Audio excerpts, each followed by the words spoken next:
So hello my dear folks, welcome to our channel Himanshu Talks. So today's video is how to score 100% in theory subjects. जो theory वाले subjects होते हैं उसमें कई बार हम बहुत सारी मिस्टेक्स कर देते हैं जिसकी वजह से हमें जो फुल मार्क्स मिले होते हैं वो नहीं मिलते।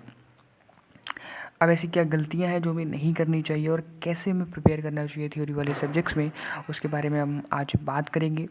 तो चलिए जल्दी शुरू करते हैं। तो देखिए, अक्सर जो थ्योरियल सब्जेक्ट्स होते हैं उसमें स्टूडेंट्स गलतियां करते हैं। अब जैसे कि मैं आर्ट्स बैकग्राउंड से हूँ तो मैं आर्ट्स पर्सपेक्टिव से बात करता हूँ कि जैसे history, political science, geography, sociology ऐसे सब्जेक्ट्स होते हैं आर्ट्स में। तो इन सारे सब्जेक्ट्स में जब तक आप रीडिंग नहीं करोगे, नोट्स नहीं प्रिपेयर करोगे, क्वेश्चंस की प्रैक्टिस नहीं करोगे, तब तक आप इसमें फुल स्कोर नहीं कर सकते।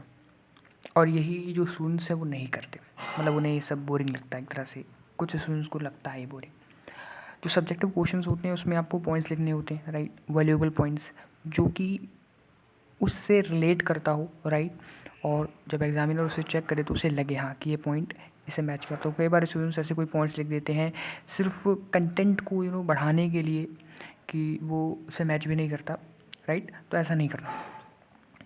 स्कोर करने के लिए कुछ पॉइंट्स मैं बताऊंगा।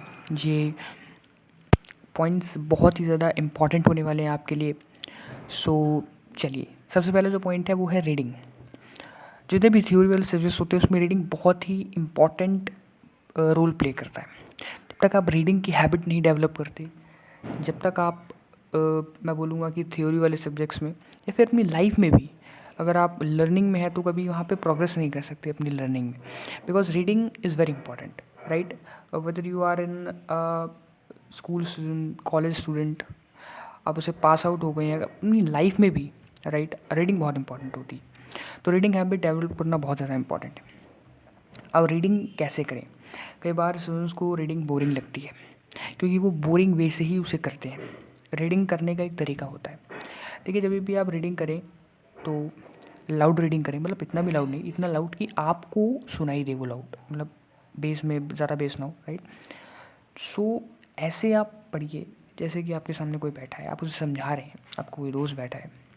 जैसे एक टीचर होता है जो वो पढ़ाता है तो वो अपने स्टूडेंट्स को पढ़ा रहा होता है, वो खुद भी वहाँ से सीख रहा होता है, प्लस अपने स्टूडेंट्स को भी सिखा रहा होता है। टीचर की खुद भी एक प्रैक्टिस हो रही है जब आपको वो सिखा रहा है कोई चीज़, और स्टूडेंट्स तो सीख ही रहे हैं। तो ऐसे ही आप भी इमेजिन करिए अपने माइंड में कि मेरे सामने कोई बैठा है और मैं उसे समझा रहा हूँ, राइट। ओके, एक एक लाइन को समझते हुए पढ़िए, राइट। ऐसे नहीं कि बस पढ़ ले रहे हैं एक एक लाइन और उसका मतलब आपको नहीं पता। लाइन पढ़िए, एक एक मतलब उसका जानिए, ये लाइन क्या कहना चाहती है आपसे, मीनिंग होती है हर लाइन में, राइट। ओके, सेकंड जो पॉइंट है वो है कि बहुत सारे ऐसे डिफ़िकल्ट वर्ड्स आएंगे, राइट। जब आप रीडिंग करेंगे बहुत सारी ऐसी क्वेरी आपको वहाँ से उठेगी। रीडिंग करते समय बहुत सारे डिफ़िकल्ट वर्ड्स होंगे तो उनको कभी भी इग्नोर मत करिए। स्टूडेंट्स अक्सर ऐसा ही करते हैं। कई बार वो डिफ़िकल्टी से सामना करिए। अगर डिफ़िकल्टी से सामना नहीं करेंगे आप, मैं बोल सकता हूँ कि कभी भी अपने लाइफ में जो प्रॉब्लम्स होती हैं ना उसको फेस नहीं कर सकते। सो डिफ़िकल्टी को हमेशा फेस करने की कोशिश करिए, राइट। चैलेंजेस को फेस करने की कोशिश करिए। तो ये जो वर्ड्स होते हैं एक तरह से चैलेंजेस हैं आपके लिए रीडिंग में, राइट। तो इन वर्ड्स को नहीं समझ आ रहे हैं आपको, बहुत सारे ऐसे वर्ड्स होंगे जो आपको नहीं समझ आएंगे, राइट। तो उसे अंडरलाइन कर लिए उसी वक्त, या तो आप उसे गूगल करिए, आपके पास इंटरनेट है, गूगल करिए, उसका मतलब जानिए, एक रजिस्टर में लिखिए। बाद में अगर आप पढ़े तो आपको याद हो वो चीज़, तो उसको एक रजिस्टर में लिखिए या फिर अपने टीचर से पूछिए, वो बताएंगे ऑफकोर्स। तो वहाँ से इन वर्ड्स को, फिर और भी बहुत सारी क्वेरी हो सकती है, उसको जानने की कोशिश करिए, राइट, इसका मतलब क्या है।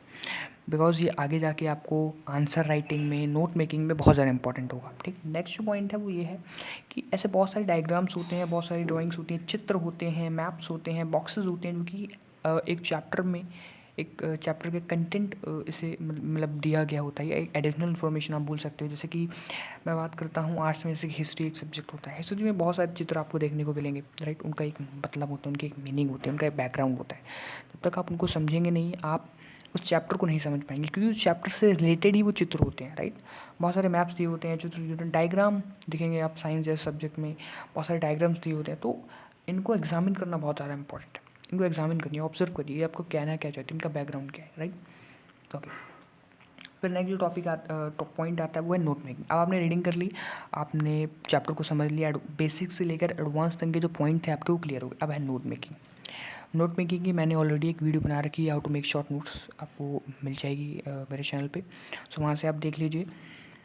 नोट मेकिंग के बारे में ज़्यादा नहीं बताऊँगा मैं कि नोट, देखिए उसमें वीडियो मैंने बता रखा है कि नोट मेकिंग कैसे करनी है, आपको कौन कौन से पॉइंट्स आपको याद रखने हैं नोट मेकिंग करते समय, तो वहाँ से आप देख लीजिएगा। ठीक है, फिर आपने नोट मेकिंग कर ली।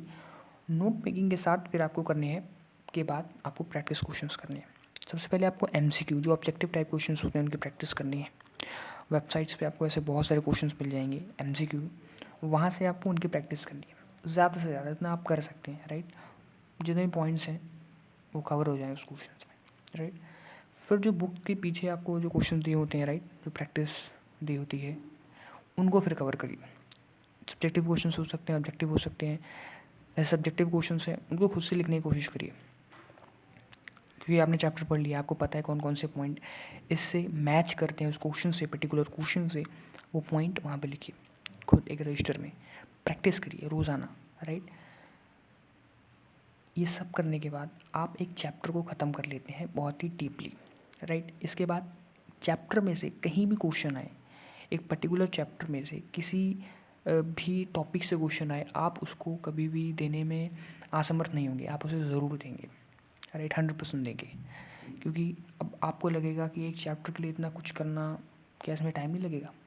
अब देखिए, टाइम का आपको हमें बहुत ज़्यादा इंपॉर्टेंट ध्यान रखना है, क्योंकि कई बार अक्सर स्टूडेंट्स ऐसे होते हैं रीडिंग कर रहे हैं तो एक एक डेढ़ डेढ़ दो दो तीन तीन घंटा निकाल देते नहीं। ऑफकोर्स 1 घंटा तो मैक्सिमम लगता ही है, और आपको इतना लगाना भी है, राइट, एक चैप्टर को पढ़ने में। फिर नोट मेकिंग करने में आपको 1 घंटा लगाना है, आधा घंटा 1 घंटा, आपकी स्पीड पे ऑफकोर्स वो मैटर करता है, डिपेंड करता है, तो उसके हिसाब से आपको करना है, राइट। एक चैप्टर को आपको 2 दिन में ख़त्म कर देना है, राइट। उसका फिर नेक्स्ट चैप्टर ऑफकोर्स।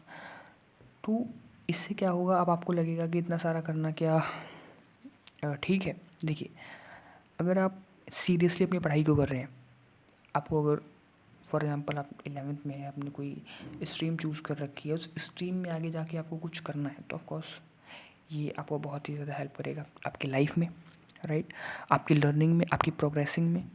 सो ये कुछ पॉइंट्स आई होप आपको पसंद आए होंगे, आपको उससे कुछ वैल्यू मिली होगी।